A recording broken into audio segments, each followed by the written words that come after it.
Why don't you stand by the kitchen doors? It'll keep the family photos clean, she sneered, smirk stretching across her face. My seat? Gone. Taken by a stranger. I didn't yell. I didn't cry. I simply walked to the gift table, grabbed back my $10,000 gift, and said calmly, "Don't worry, I'll stay out of the frame forever."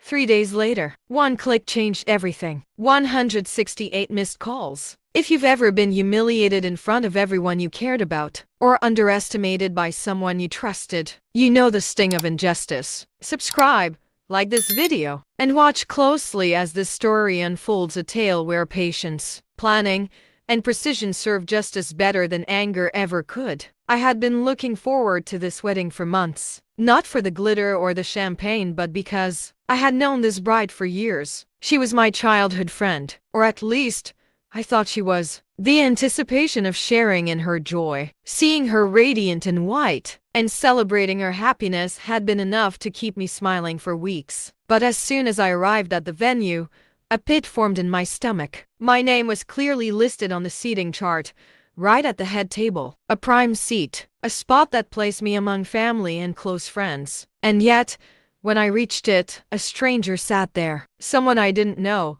grinning as if it were their seat by right. For a moment, I froze, hoping it was some mistake. But then I heard her voice, cutting through the clatter of plates and laughter like a jagged knife. "Why don't you stand by the kitchen doors? It'll keep the family photos clean," she said. Her words weren't just cruel, they were public, calculated, and humiliating. Her friends laughed.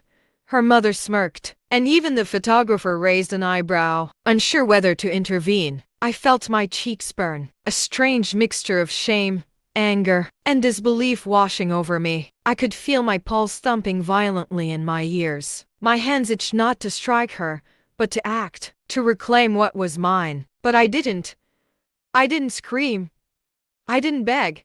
And I certainly didn't run. Instead, I calmly turned away, walked to the gift table, and picked up my $10,000 gift I had painstakingly saved for months, every coin representing my thoughtfulness, my investment in our friendship, and now, my humiliation. The room fell silent as I held it in my hands. The bride's smile faltered, replaced by an expression I could only describe as confusion laced with the tiniest hint of unease. "Don't worry," I said, voice steady, calm, unshakable. "I'll stay out of the frame forever." I stepped back, and the crowd returned to its chatter, assuming they had won. The smirk returned to her face, a tiny victory gleaming in her eyes. She had no idea she had just underestimated me. And that's when the plan started to form. Humiliation is sharp, but the sweetest revenge is precise. I could have confronted her there and then, made a scene, ruined her day. But that's not me. I've learned that real power lies in patience, in waiting for the perfect moment when justice can strike quietly but inevitably. 3 days later, she and her new husband were flying to their honeymoon destination, a tropical paradise,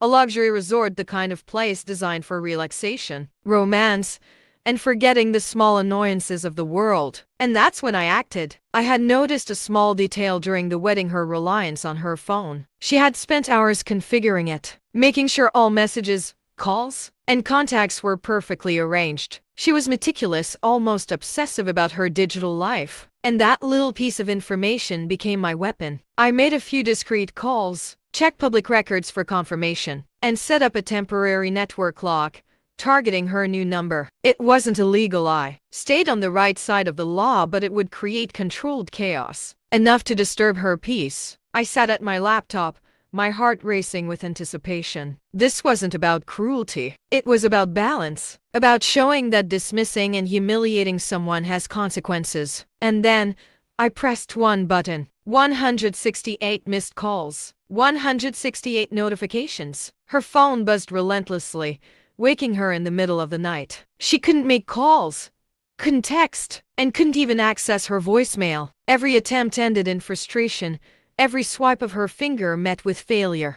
I received updates from mutual friends, who were already sensing the drama through her frantic messages. She was confused, panicked, and completely unaware of the source of her chaos. For the first time, She felt powerless, the exact feeling she had forced me to endure at the wedding. The beauty of this revenge wasn't just in the inconvenience. It was in the psychological blow. She had spent so much energy projecting superiority, mocking my presence, and showing off her control. Now, she was trapped in a moment where she had no control, no audience to impress, no power to assert. I didn't gloat. I didn't share her misery with others. I simply watched from afar, satisfied with the knowledge that patience, timing, and intelligence had created the perfect payback. Reflecting on it later, I realized something important. Revenge isn't about rage. It's about reclaiming your dignity and creating balance when someone tips the scales with cruelty. By staying calm at the wedding, by not reacting in the moment, I allowed the situation to unfold naturally, giving me the advantage I needed for a precise strike. And the aftermath? It was magnificent. Mutual friends reached out to me.